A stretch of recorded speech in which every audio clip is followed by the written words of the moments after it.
जय जिन इन सभी को भक्तामृत स्तोत्र के इस शिविर में आप सभी का फिर से स्वागत है। चलिए मंगलाचरण के लिए रेडी हो जाएं। नमो अरिहंताणं, नमो सिद्धाणं, नमो आयर्याणं, नमो उवज्झायाणं, नमो लोये सर्वसाहुणम्। बोलो पंच परमेष्ठी भगवान की जय। आइए काव्य नंबर 5 से शुरू करते हैं उसका संस्कृत उच्चारण। सोहम तथापि तव भक्ति वशान मुनीश। फिर से देखिए, सोहम तथापि तव भक्ति वशान मुनीश। साथ में पढ़ते हैं। सोहम तथापि तव भक्ति वशान मुनीश। दूसरी लाइन, कर्तुम स्तवम विगत शक्ति रपि प्रवृत्तः। फिर से देखिए, कर्तुम स्तवम विगत शक्ति रपि प्रवृत्तः। साथ में पढ़िए, कर्तुम स्तवम विगत शक्ति रपि प्रवृत्तः। तीसरी लाइन, प्रीत्यात्म वीर्य मविचार्य मृगी मृगेंद्रम। फिर से बोलिए, फिर से देखिए, प्रीत्यात्म वीर मविचार्य मृगी मृगेंद्रम। साथ में बोलिए, प्रीत्यात्म वीर्यमविचार्य मृगी मृगेंद्रम। फोर्थ लाइन, नाभ्येति किम निज शिशोः परिपालनार्थम। फिर से देखिए, नाभ्येति किम निज शिशोः परिपालनार्थम। साथ में बोलिए, नाभ्येति किम निज शिशोः परिपालनार्थम। एक बार चारों लाइन एक साथ बोलते हैं, साथ में बोलिए, सोहम तथापि तव भक्ति वशान मुनीश। कर्तुम स्तवं विगत शक्तिरपि प्रवृत्तः। प्रीत्यात्मवीर्यमविचार्य मृगी मृगेन्द्रम्। नाभ्येति किं निज शिशोः परिपालनार्थम।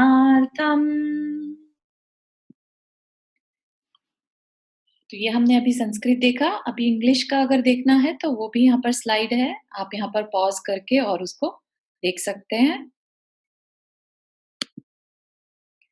पहले की 2 लाइन के मतलब जान लेते हैं। सो हम, सह प्लस अहम, सोहम वह मैं, तथापि। तो यहाँ पर क्योंकि चौथे काव्य में हमने क्या देखा था कि आचार्य मानतुंग स्वामी जी क्या कह रहे हैं कि आपके गुणों का अनुवाद करना किसके बराबर है? जो समुद्र है, प्रलय काल का समुद्र है, उसको बुझाओं से पार करने के बराबर है। ठीक है, तो क्या कह रहे हैं यहाँ पर, वह मैं, वैसा करने वाला मैं, तो भी इतना कठिन कार्य होने पर भी तब आपकी भक्ति वशात भक्ति के वशीभूत होकर, मुनीश के बाद जो संबोधन वाचक है ना, एक्सक्लेमेशन मार्क, तो मतलब यहाँ पर उन्हें संबोधन दिया जा रहा है, हे मुनीश्वर। फिर है कर्तुम, करने के लिए, स्तवम, स्तवन करना, स्तवन मतलब स्तुति। ठीक है, विगत शक्ति अपि मतलब शक्ति रहित होने, सामर्थ्यहीन, मुझ में पावर नहीं है, ऐसा होने पर भी प्रवृत्तः तैयार हुआ हूं। ठीक है, इसको 2 लाइन का मीनिंग एक बार जान लेते हैं कि वो क्या कह रहे हैं। हे मुनीश, यहाँ पे संबोधन करके मुनीश, मुनियों के स्वामी। तो भगवान को संबोधन तब दिया जाता है जब सामने भगवान को विजुअलाइज कर रखा हो। तो हम ये मान के चल रहे हैं कि हमारे आचार्य जो मानतुम स्वामी हैं, उन्होंने भगवान को सामने विजुअलाइज किया है और वो कह रहे हैं, हे मुनीश, हे मुनियों के स्वामी, तो भी आपके गुणों का अनुवाद करने में कोई भी समर्थ नहीं है, तो भी शक्ति रहित, पावरलेस होता हुआ भी मैं, जो कि कम बुद्धि वाला हूँ, विदाउट नॉलेज वाला हूँ, भक्तिवश आपकी स्तुति करने को तैयार हुआ हूँ। ठीक है, तो अपने आप को उन्होंने यहाँ पर फिर से बहुत छोटा, शक्तिहीन, बिना बुद्धि वाला फिर से एक बार कहा है और स्तुति करने को तैयार हुआ हूँ, अभी भी शुरू नहीं करी है। ठीक है, अब है सेकंड लाइन, जो बाद की 2 लाइन है उनको भी देख लेते हैं। प्रीत्यात्म, यहाँ पर संधि छेद हो जाएगा प्रीति और आत्म का। तो प्रीति, प्रीति मतलब स्नेह के कारण, स्नेह। आत्मवीर्य, आत्मवीर्य आत्मशक्ति, जो हमारी अंदर की शक्ति है, वह अपनी शक्ति, वीर्य के साथ म चला जाएगा तो अविचार्य। ठीक है, अविचार मतलब नहीं विचार करना। मृगी मतलब हिरणी, मृगेंद्रम शेर, नाभ्येति न अभ्यति, सामने नहीं जाती। सामने, अभ्यति मीन सामने, न नहीं, सामने नहीं जाती।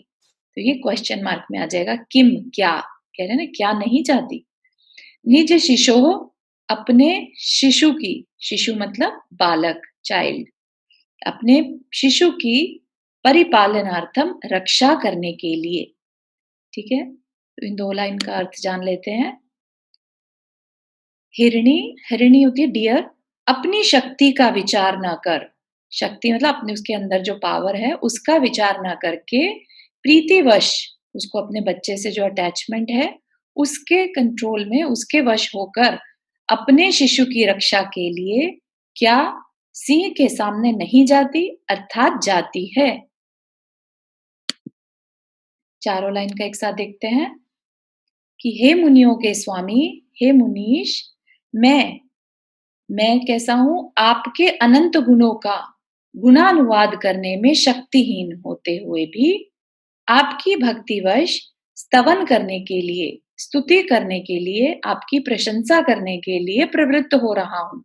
मतलब कि अंदर में उनको इतने भक्ति भाव आ रहे हैं, जिस प्रकार से हिरणी अपनी शक्ति का विचार करे बिना अपने बालक की रक्षा के लिए शेर के सामने कूद पड़ती है। शेर के सामने हिरणी का कूदना मतलब मौत के मुंह में अपने आप को डाल देना, ठीक है ना? लेकिन फिर भी वो कूद जाती है क्योंकि उसको बहुत ज्यादा अपने बच्चे से स्नेह है। इसी तरह से आचार्य क्या कह रहे हैं यहाँ पर कि मुझे भी आपसे स्नेह है, भक्तिवश मैं आपकी स्तुति करने के लिए बिना शक्ति होते हुए भी तैयार हो रहा हूँ। ठीक है, तो अब यहाँ पर थोड़ा सा भावार्थ देख लेते हैं। आप पिक्चर में देख भी सकते हैं किस तरह से आचार्य लिख रहे हैं, और उन्होंने क्या एग्जाम्पल दिया कि हिरणी अपने बच्चे को बचाने के लिए शेर के आगे आ गई है। इसी तरह से मैं भी शक्ति रहित होकर आपका गुणानुवाद करने के लिए तैयार हो रहा हूँ। ठीक है, तो अगर वो हिरणी, यहाँ पर देखिए, अगर वो हिरणी बुद्धि से सोचती, इंटेलेक्चुअली सोचती कि मैं जाऊं कि नहीं जाऊं, तो वो कभी अपने इस तरह से शेर के आगे नहीं आ सकती थी। लेकिन प्रेम एक ऐसी चीज है, भक्ति एक ऐसी चीज है, अटैचमेंट, जिसमें हम बिना विचारे, अपनी शक्ति का विचार नहीं करते और वो काम को कर जाते हैं। ठीक है, तो ऐसे ही हमें कोई भी काम करना हो और अगर हमें उसमें अटैचमेंट है, अट्रैक्शन है, तो फिर हम उसमें ये नहीं देखते कि हमारी शक्ति है कि नहीं है ना? और इन जनरल भी हमने सुना होगा, मन के हारे हार है, मन के जीते जीत, है ना? तो जो काम हम हृदय से करना चाहें, हमने एक बार ठान ली और हृदय से करना चाहें, तो फिर हम उसके रिजल्ट की परवाह नहीं करते, है ना? अब अपनी चाहे जान भी जाए, तो हम उसकी परवाह नहीं करते। सिर्फ हमें क्या करना है भक्ति में, अपने को हृदय के साथ, मन के साथ तन्मय हो जाना है। फिर जो रिजल्ट आएगा उसकी परवाह किए बिना, रिजल्ट अपने आप में अच्छा ही होगा। तो इसमें क्या है कि जिनको धर्म में रुचि नहीं होती, वो भी इसके प्रभाव से, इस काव्य के प्रभाव से धर्म में रुचि को जागृत कर सकते हैं। तो बहुत प्रभावकारी ये काव्य है। इसको आपको ज़रूर पढ़ना चाहिए, उत्साह बढ़ाने के लिए। अपने को कभी हीन भाव में नहीं रखना चाहिए। हीन भाव आ रहे हो तो ये वाला काव्य ज़रूर पढ़ना चाहिए। इसके जो लौकिक लाभ हैं वो भी देख लें। तो ये नेत्र रोग, कैसे भी आई डिज़ीज़ हो, उसको दूर करने के लिए ये काव्य है। इसका दीप प्रज्वलन मंत्र है ओम ह्रीं अर्हं कोष्ठबुद्धिरिद्धये कोष्ठबुद्धिरिद्धि प्राप्तेभ्यो नमो दीप प्रज्वलनम करोमि। रिद्धि मंत्र। रिद्धि मंत्र बहुत सब लोगों ने प्रश्न किया था कि कैसे पढ़ें, कब पढ़ें, कितनी बार पढ़ें। तो कह दें, आपको बता दें जानकारी के लिए कि रिद्धि मंत्र को हमेशा शुद्धि के साथ, जहाँ तक बन पड़े मंदिर में ही करिए और शुद्ध शुद्ध उच्चारण करिए और अंदर में भाव बहुत अ, अच्छे हों और अपने रिद्धिधारी जो, क्योंकि जो रिद्धि है, रिद्धि बेसिकली 64 रिद्धियों को ध्यान में रखकर बनाए गए हैं। तो उन रिद्धि मंत्रों के बेस पर, उन बीज मंत्रों को लेकर ये रिद्धि मंत्र बनाए गए हैं, तो बहुत पावरफुल हैं। तो इनका इस्तेमाल भी बहुत ध्यान से और शुद्धि विशुद्धि के साथ करना चाहिए। ठीक है? अब हम देखते हैं अपना काव्य नंबर 6। उसका एक बार उच्चारण देख लेते हैं, संस्कृत उच्चारण। अल्पः श्रुतं श्रुतवतां परिहास धाम। फिर से देखिए, अल्प श्रुतम श्रुतवतां परिहास धाम।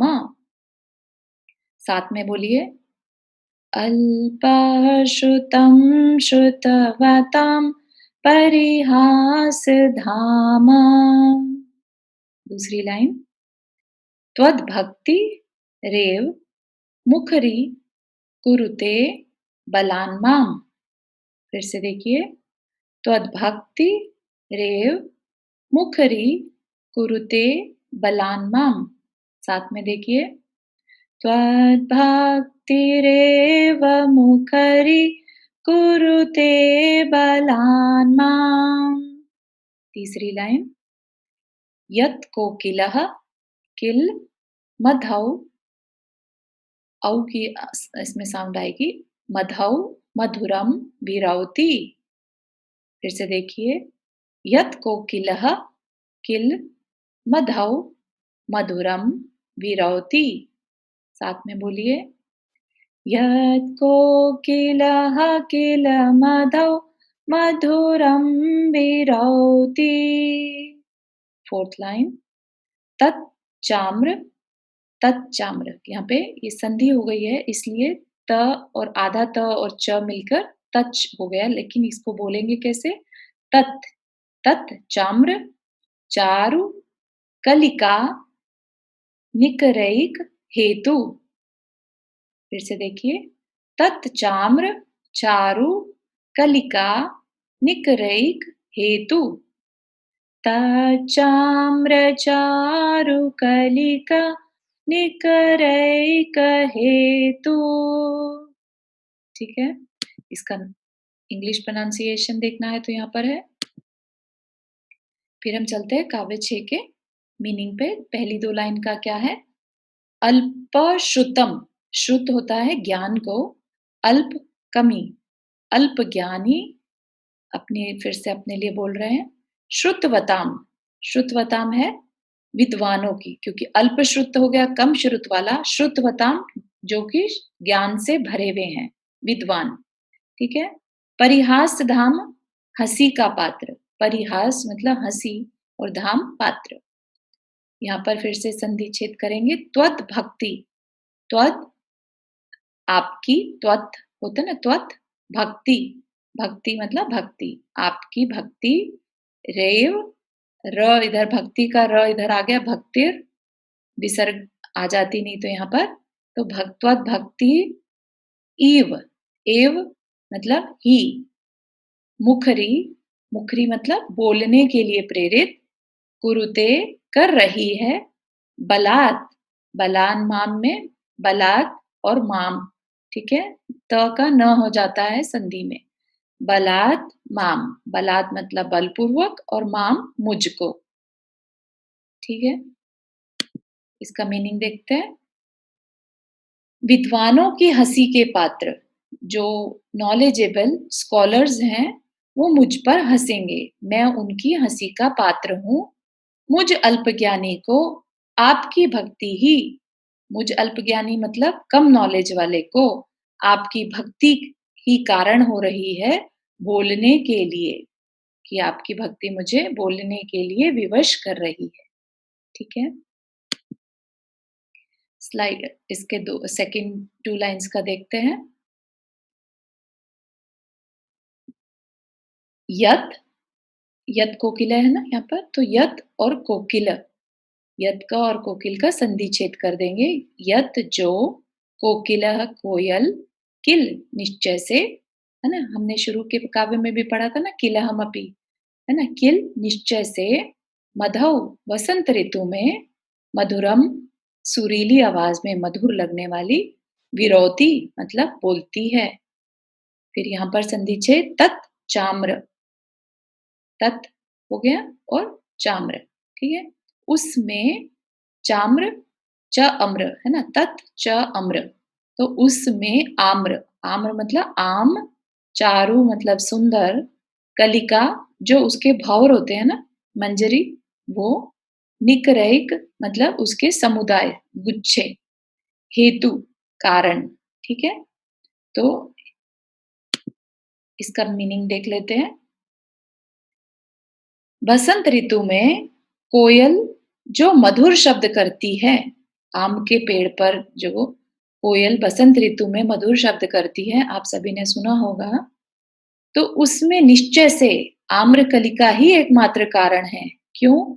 क्योंकि कोयल के बारे में ये प्रसिद्धि है कि वो इन जनरल नहीं बोलती, लेकिन जब बसंत ऋतु में आम के पेड़ पर भौर आ जाती है, तो उसकी वजह से वो अपने आप को नहीं रोक पाती और कूकने लगती है। इसी तरह से आपकी भक्ति, है ना? तो मुनि महाराज क्या कह रहे हैं यहाँ पर पूरा देख लेते हैं। विद्वानों की हंसी का पात्र होना मुझे मंजूर है, मुझे एक्सेप्टेड है, लेकिन मैं अल्पज्ञानी होकर भी आपकी भक्ति मुझे बोलने को विवश कर रही है। क्यों? जैसे एग्जाम्पल दिया, जैसे बसंत ऋतु में कोयल जो मधुर शब्द करती है, उसमें एकमात्र कारण आम्र के पेड़ की कलिका ही कारण है, ठीक है? तो इसमें हमें पता चल रहा है कि भक्ति के लिए अंदर की विवशता, अंदर के भाव मैटर करते हैं और हम अपने आप को रोके नहीं। अगर भाव आए हैं तो हमें वह कार्य कर लेना चाहिए, कि भाव आया है तो अंदर में शक्ति भी आ जाएगी और हम वो असंभव कार्य भी कर पाएंगे, ठीक है? तो आप ये पिक्चर में देख सकते हैं कैसे कोयल पेड़ में, आम्र के पेड़ पर कूक रही है, और इसी तरह से जो विद्वान हैं उनकी हंसी का पात्र, मतलब वो मुझ पर हंसे भी अगर, तो भी मैं आपकी भक्ति करूंगा, क्योंकि आपकी भक्ति हालांकि बहुत बड़े बड़े लोगों ने, देवों द्वारा, बृहस्पति आदि द्वारा की गई है। मैं तो तुच्छ बालक ही जैसा हूँ, तो फिर लेकिन फिर भी मैं आपकी भक्ति जरूर करूंगा, ठीक है ना? इसका काव्य देख लेते हैं, इसका लाभ देख लेते हैं। ये क्या है? ये बहुत इंपॉर्टेंट काव्य है एक्चुअली। इससे हमारे अंदर उत्साह तो जागृत होता ही है, हमारी विल पावर बढ़ती है, हमारी एजुकेशन के लिए मेमोरी इंक्रीज होती है इसमें। तो बच्चों के लिए या जिनको एग्जाम देना है, इंटरव्यू देना है, उन सब के लिए ये बहुत अच्छा काव्य है। उनको जरूर जरूर इसे पढ़ना चाहिए डेली, 9 बार, जितनी बार भी बन पड़े, जितना ज़्यादा करेंगे उतना बहुत अच्छा है। इसके बहुत सारे रिसर्च इस पे हो चुके हैं और इसके बहुत लोगों ने लाभ उठाया है इससे, इस काव्य से। तो ये आपके लिए, मेमोरी के लिए और ब्रेन पावर के लिए बहुत अच्छा काव्य है। इसका दीप प्रज्वलन मंत्र, ओम ह्रीम अर्हम पदानुसारी बुद्धिरित्ये, पदानुसारी बुद्धिरिति प्राप्तेभ्यो नमो दीप प्रज्वलनम करोमि। रिद्धि मंत्र, ओम ह्रीं अरहं नमो कोट बुद्धिणम। ओम ह्रीं अरहं नमो कोट बुद्धिणम। ठीक है? तो ये हमने आज यहाँ पर 5वां और छठा काव्य किया। आपको कोई भी प्रश्न हो तो आप पूछ सकते हैं कमेंट सेक्शन से, नहीं तो आप व्हाट्सएप से भी पूछ सकते हैं। ठीक है? और आप यूट्यूब चैनल को सब्सक्राइब करिए ताकि आपको इसका नोटिफिकेशन नेक्स्ट क्लास का अपने आप आ जाए। जिनवानी स्तुति के लिए रेडी हैं? जा वाणी के ज्ञान से सूझे लोकालोक, सो वाणी मस्तक धरो सदा देत हो दो। हे जिन वाणी भारती तो ही जपो दिन रैन, जो तेरा शरणा गए सो पावे सुख चैन। सभी को जय जिनेन्द्र।